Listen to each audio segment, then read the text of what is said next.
And I just feel like in the plan, there's a lot of things in the conservation biology toolbox that have just not been addressed.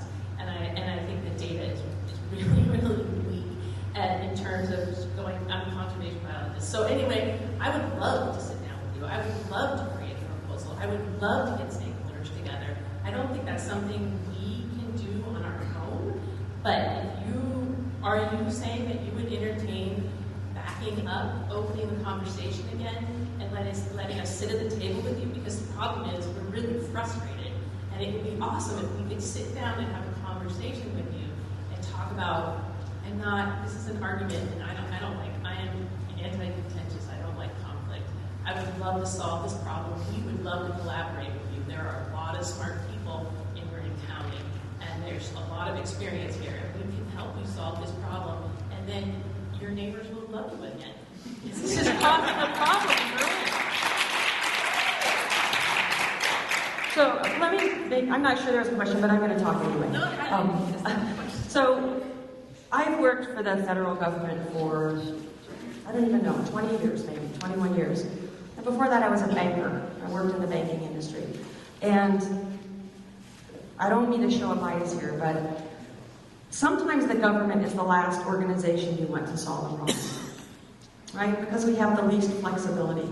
We have a very clear set of rules and regulations. And we're not always, and I think my staff is great, but we're not always the most innovative thinkers in the room. We're really not. And that's part of why we go out for public comment. And the work that we're trying to balance here is we have certain authorities. The National Park Service has the authority to determine what recreational use activities can happen in which parts of the park. That's a clear authority that we have that we've been granted by Congress and the President. So where we don't see consensus or an approach where organizations, individuals, groups have a common perception about a problem and then a common solution, we are left to make the decision based on the structure that we have around resource values and our best judgment, which is what we use, around what we can do to reduce conflicts.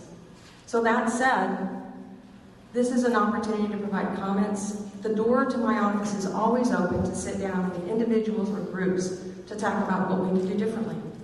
So thank you for the offer. We'll take the next question in the back of the side, please. Hi, I'm new to Welcome. Thank you. And I moved here partially because I love walking dogs in the forest. Yeah. So it's a bummer. But I understand things aren't always about me. You know, it is about the environment. It is about the broader picture of elderly residents. It is about the health of butterflies and whatnot. But as you're asking for more compromise and for more private groups to get together and make real proposals, I haven't seen any place on your website or anything where I can understand exactly what is to be addressed. I've heard a couple times dog bites, and I've heard a couple times accidents. Just in the few months that I've been here, yes. In a few months I've been here, you know, my kids have nearly been killed by bicycles just zooming down. But I understand we have to work together, we have to share. And I would love to know a place where I can understand really well what are the parameters and what is it we're addressing. I mean, I understand dog bites, waste maybe, habitat. Yes. Okay, thanks. First of all, thank you for being here and thank you for being a new member, if you will, maybe not member, but a new participant. The opportunity, once we finish public comment, to talk to individuals who have information that might help you drill down on that question, I think is your best opportunity because they can spend some time with you and go a little bit deeper on the issue. In a general sense, the things that we're trying to address are protecting habitat for endangered species, protecting the natural resources that we have, and we do have significant conflicts between dogs and dogs, dogs and wildlife, dogs and humans, and sometimes even humans and humans when it comes to dogs in certain locations, particularly off-leash areas. So what are you going to do when you put them all together? I'm going to ask you if you could, we've got a bunch of folks, we want to make sure we get to all the folks. Take our next question right here in the middle. Hi, my name is Susan. I'm a long-time resident of Mill Valley. I just noticed a couple of times you referred to as the park, not the recreation area. I do believe it's a recreation area. So therefore, the owners who walk their dogs are recreating. They're not there as a park, and this whole park, as you call it, or whatever I say, it's a recreation area. And just to add, have you considered the fact there's plenty of, you have said it yourself, there's plenty of land right here in southern Marin County to have an area that says this is for off-leash. The dogs up at Alta do not go, most of them, off any more than the people. And I've been walking that trail for almost 20 years, and I have not seen, hardly any others, visitors. The visitors come, they want a view. I send them where they're going to get the view. They don't want to hike up there. Okay, let me talk first about the park, because I know there's some other folks who share the same question, the same concern. And I'll explain it the best way I can, and y'all may not agree, but let me explain the context that we work in for the National Park Service. So when GGNRA was established in 1972, absolutely, was then, is today, a national recreation area. Golden Gate National Recreation Area, that's its name, that's its enabling legislation. Within that legislation in 1972, it talked about the purposes to protect GGNRA for its historic, scenic, natural, and recreational values. So again, recreation is right there as a part of what's in the legislation. In 1916, when the National Park Service was established, it was established to create these protected areas, at the time called parks. Also a few monuments, there's another name that slipped in there as well. For perpetuity, to protect the natural and cultural resources for future generations without impairment, for the benefit and enjoyment of the people, just like the people says in the Constitution. In 1978, a law was passed that amended what was called the Redwoods Act. So 1978, 6 years after the GGNRA was established.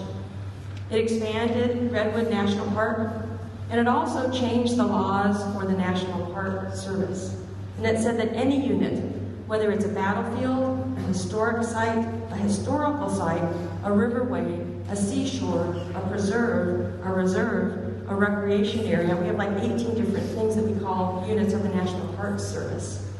All of those would be held to the same level of protection of resources, natural resources and cultural resources.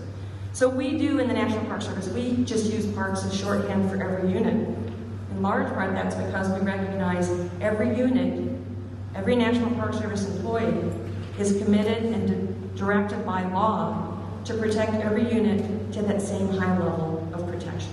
So that's why we do use shorthand parks. Don't mean it to offend anyone. In GGNRA, we also use it because we have 3 different units of the National Park System. We have the Golden Gate National Recreation Area, we have Muir Woods National Monument, and we have Fort Point National Historic Site. So we do often use the shorthand Golden Gate National Parks. We'll take our next question here, and we ask that they kept to 1 minute, and we'll keep our responses briefer so we can get to as many as possible.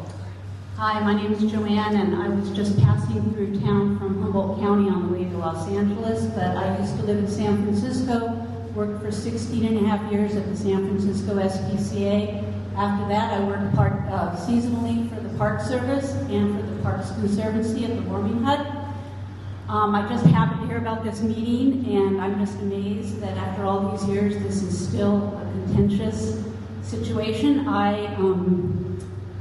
am very supportive of the proposed rule as what I see right now. And if anyone would like to talk to me about my observations from living in Santa Barbara and Humboldt and working at Redwood National Park for a summer, but also my work with the San Francisco SPCA, I just really applaud the Park Service for the dedication that they've given to this effort.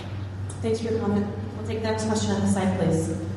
How did she get it? Just kidding. Just trying to provide a little levity. And I appreciate it. I'm pretty sure we could go have a glass of wine after this and actually be okay. But please, go ahead.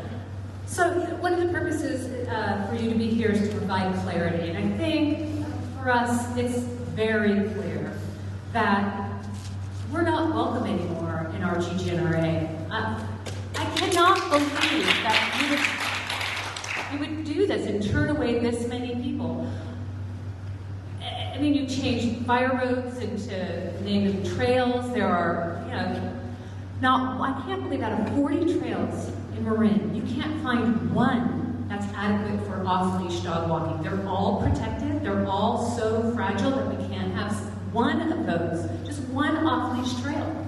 And it's really interesting that you're worried about protecting the resources. Because what you're doing is you're taking all of these dog walkers and you're funneling them into smaller and smaller areas, which to me is that you're setting us up to fail. You're putting dogs on leashes and just giving them a fire road to walk up and back. Dogs are more aggressive on a leash. Ask any veterinarian, ask any dog behaviorist. We need our areas for our dogs. And for me, I've just been kicked out of the GGNRA. Every day I walk, so I'm like, I need a question. Why are you doing this is the question.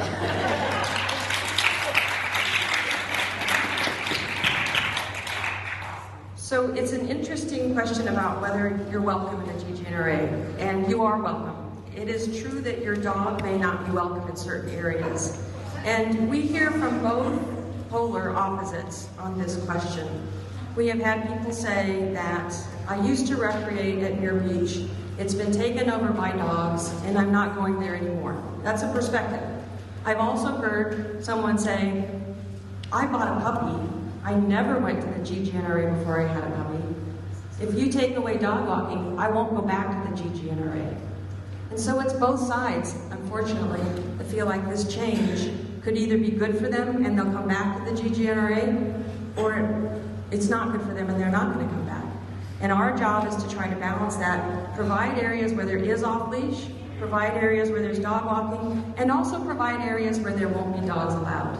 That's the balance plan we've tried to take to reduce conflicts, have a cleaner park visit, and protect our natural resources. It's now been 1 hour for question and answer. We will continue to take questions. I'm going to explain how the rest of the evening's format is going to go so we can get to as many of you as possible. I'd now like NPS staff members to return to their information stations, please. At this time, we encourage folks who have more in-depth questions, who really want to make sure they get their questions answered or want to get more maps and handouts this evening, to return to the information stations. For anybody who would like to continue to ask a question to Superintendent Leonards, we ask you to stay here and move forward, and we'll continue that in just about 30 seconds. Thank you so much.